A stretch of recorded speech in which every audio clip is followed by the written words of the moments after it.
Welcome, everybody. I'm joined by Scott Church, and we're here to talk Versus System. I've been trying to do a little more content on Versus System. We just did an overview and sort of like getting started with Versus System. So we thought, let's chat about some of the rarest stuff in Versus System, because this is always a fun conversation piece.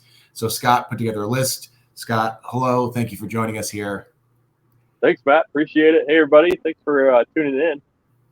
Yeah, so I think we got a fun show ahead of us. So we're going to go over the sort of top 10 rarest / most valuable from the first era of Versus System. Is that the correct way to think about this? Yeah, for sure. So Upper Deck was really putting a lot of money into the events. They would run. They had these PCQs, I think is what it was called, where they'd put $250 in per event, and there'd be two on a Saturday or a Sunday, depending on when you played. They would hold these big pre-release events, give out a ton of prizes. And so this is kind of the beginning era to when Upper Deck kind of cut the funding. And so a lot of players played in this era and then left once there was no longer all that extra money getting pumped into the game. And it's also before the card images. They changed the border and layout too for later sets. So this is more, if you're looking to get into Verse, this is a really cheaper, easier game to get into if you're going to just play basically in this era of it. Because that second era is actually when they cut printing numbers down and there's less people playing. So the card value today is much higher because they're harder to find. There weren't as many people attending events. It wasn't as easily available as it was when it first started. It was in big box stores. They had starter decks and all this stuff to really get the game going.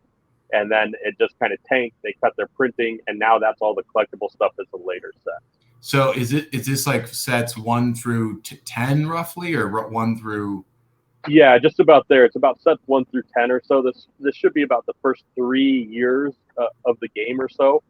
They did something silly where they tried to follow Magic, where they were pumping out like 4 sets a year, and some of the sets just weren't that good, and so retailers were stuck with dead product that they couldn't move, and so retailers moved off of Verse fairly quick. They stayed with it while Upper Deck was putting money into it because they were making money from that. But once Upper Deck cut funding, so many stores just completely cut Verse from their shelves. So I guess maybe we'll do a second part for the second era here, and I think that's going to have some real eye-popping ones. But this is the first era, so let's get into our list here. Yeah, if you're used to that Star Trek or WWE Raw deal pricing, this is not going to be it. This is really easy to get into, and most of these you're going to see are either the regular or foil version, and those foils they were 1 and 1 in a box. So basically, you have 1 foil per box, but there's about 4 rares in a 24-pack box. So finding rares was a little harder, and since you wanted like 4 of them in a deck, or you wanted to build multiple decks, and some of these cards fit multiple decks, a lot of people want to foil out everything, and so foils are always a little more in first. So you can find the regular versions of these much cheaper in general. So this is a Birthing Chamber from the Green Lantern set, and this was a very popular card at the time upon release, and then stayed as a very useful card throughout the game. And so this is the foil version of it. It's generally around $22.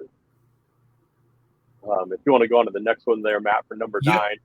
So this is Wild Ride, and one of the things you'll find in Verse is just about every set, even the crummy ones like Marvel Knights, it's not a good set in general. Not a lot of value, not a lot of strong cards, but they would make 1 or 2 strong cards per set that everybody would want. So Wild Ride is the one from Marvel Knights that lets you search for a Marvel Knights character. And so searching in this game was hugely important because you had an opening hand of only 4 cards, and you drew 2 cards a turn.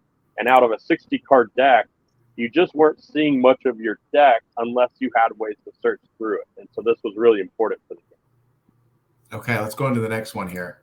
Number 8, Reality. So this is, Reality Gem. This is getting into those Infinity Gems. For everybody watching the Avengers movies with Thanos, this is from the Marvel Heralds of Galactus set. What's funny is like the Thanos comic books actually came out when I was in 5th grade. So it's funny, 20, 30 years later, seeing the actual movies of them come out, and they already kind of covered this area in the game itself. So it's kind of like funny to see how far behind the movies are from where the actual storylines took place. Okay, we're ready for number 7 here. Yeah, let's go to 7. This is Crisis on Infinite Earth. It's a team up card. This is the foil version. It's from the DC Justice League of America set. And Justice League itself was not as strong of a set on its own, but it had 2 really strong cards in it. This is one of them. We'll see the second one later. Uh, and so you'll see that there's usually 1 or 2 higher value cards per set, and then quite a few cards that are in the $1 to $2 range, and then everything else is basically, pretty cheap from there. Cool image. I mean, it's kind of iconic, right? Oh yeah, yeah. All right, let's go to number 6 here. Oh, Emma Frost, always a favorite. Yeah, and notice how the card layout is different too, and it's got this like sheen to it, so the foil really reflects really nice as you move it in light. So every set they would do a foil alternate, like one card there was a foil alternate card, and that was the Emma Frost was for the X-Men set.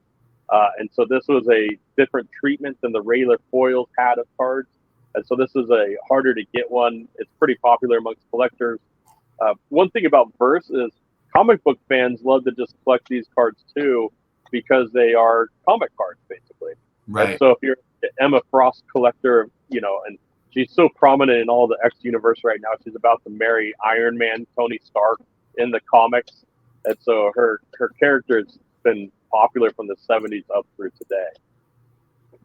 Also, it's just kind of a good looking card. I mean, I think I've liked the art on Versus quite a bit. So I'm impressed with the artwork generally because it kind of captures that comic book feel a little bit without getting too much into it. All right. Right. Yeah, and I mean, this is a perfect example of that. This is Savage Beatdown. This was from the very first set, Marvel Origins. And it's a +5 to attack, so it's good in just about every deck that you want to build up a huge attack on. The Railer is $22. The foil is about $40, and there's a first edition and a limited edition. The Marvel Origins set was the only set to do an unlimited edition, and you can tell because in the bottom right corner of the card, there's a little first edition icon, and then unlimited didn't have that. So. Oh, nice. Okay, so I see it right there. Okay.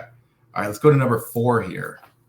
All right, so this is DC Justice League of America again. I said that Crisis on Infinite Earth was their other good card, and this is the second one. This is Straight to the Grave. This is letting you manipulate your graveyard in the game, which is obviously very powerful in just about every card game where you can manipulate your graveyard. So this is a highly desired one. Usually people are running about 4 of them in a deck. So not only are they, harder to find, but they are also very useful. The thing with Verse too is sets like this Justice League, where there weren't a lot of cards worth opening packs or boxes for.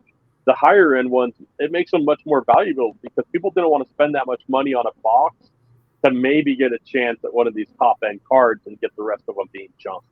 And so a lot of times you'll see on these higher end cards, they're from bad sets. Where people just didn't open enough of it or want to spend the money on it to actually dig for these higher end cards.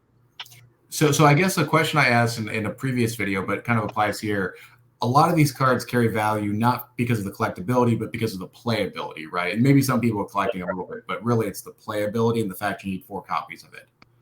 Yeah, Verse is different than say like Star Wars or Star Trek, where you have collectors that are generally bumping up prices more than the players are. Verse is much more player based, and like WWE Raw Deal, players in Verse generally want to build multiple decks around different affiliations. It's not like Star Wars where you have maybe like 5 to 6 decks total built. This is like you have 40 plus decks built. If you go into the Verse Facebook group, you'll find multiple people there that have 40 plus decks at their home where friends come over. They can just sit down and randomize who gets what and just play. So I mean, that sounds really fun, to be honest. Yeah. All right, let's go on to our top 3. All right, number 3 is the Great Refuge. This was from the Marvel Heralds of Galactus set.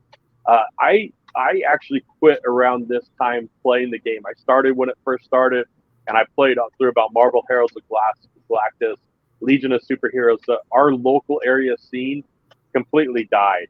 And so if you think of all of Utah, there's only 2 stores that were actually selling the game and running events.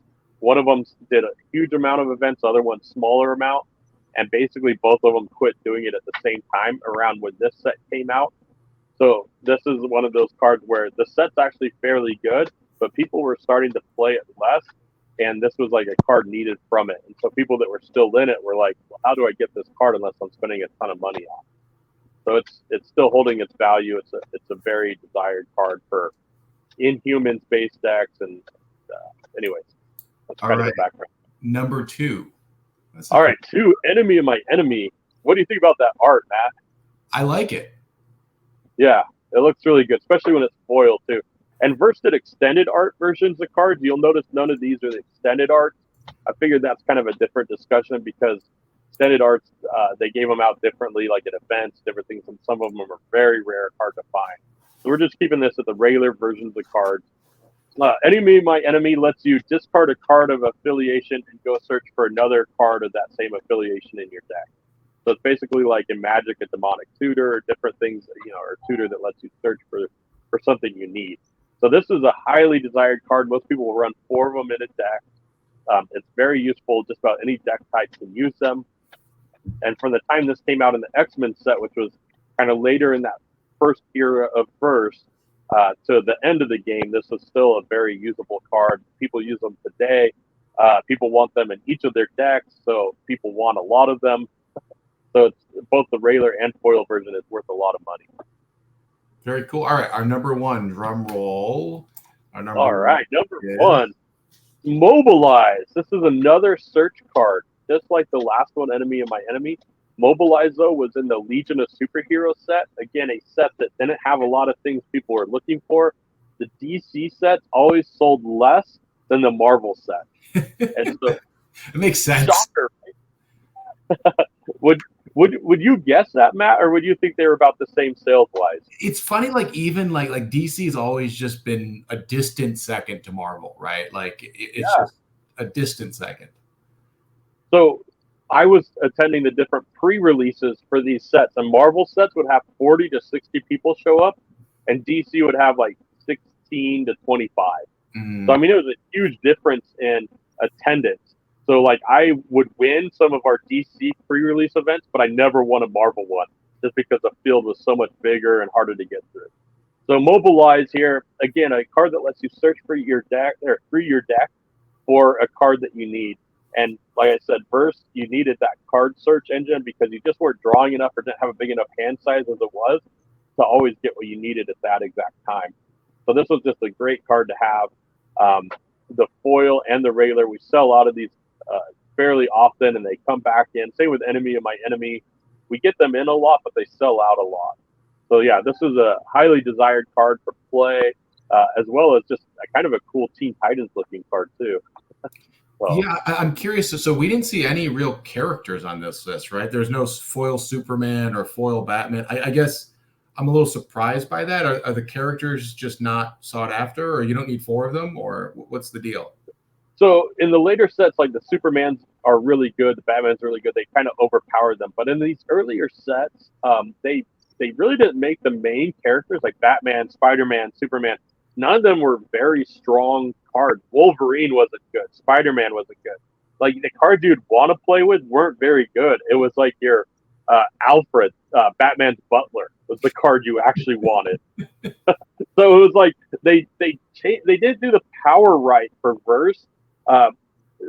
Rand, who does the Booster Pack Network, he did an interview with one of the designers of Verse, and they talked about that, how basically they made the cards that were support cards the power cards and not the actual characters you'd want to play. And I can't remember what the reasoning was, but it really skewed Verse, where it was like, if you're playing the Doctor Doom deck, that was almost like one of the most powerful decks for the longest time, or Sentinels. But it was like, yeah, no one played X-Men. It was just really strange.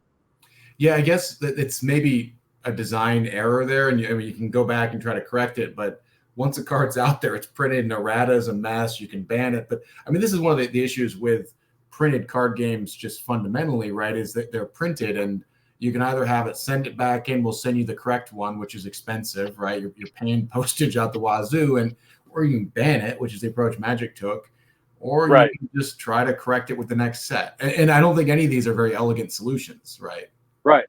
I mean, it would be like Verse kind of did this where it almost be like if Star Wars had made like your Darth Vader and Luke not very. It would be like the 2-player game version that just wasn't very playable.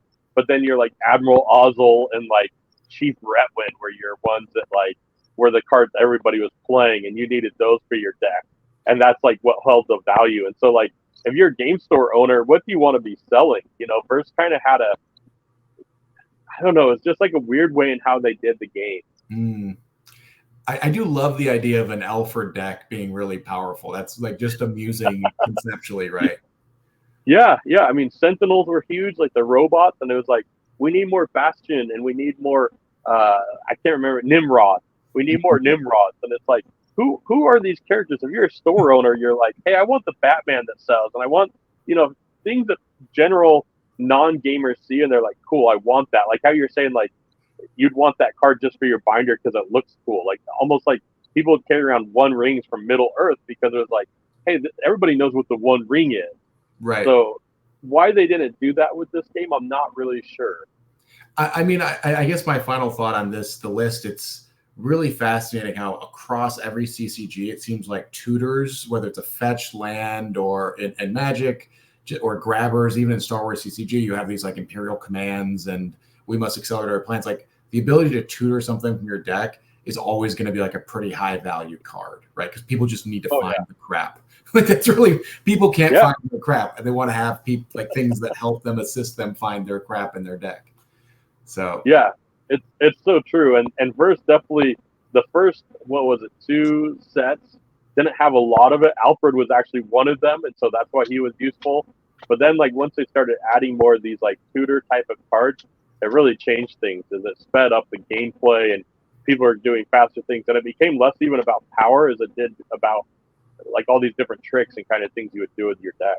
Yeah, it's funny. I think you can go too far on the tutoring. Like I've seen some Yu-Gi-Oh match. I don't really, but it's like, let me find just to find this. Then like you have these like 12 card combos, and it just turns into a really inelegant game when you're sitting across from somebody. Like, okay, I'll wait.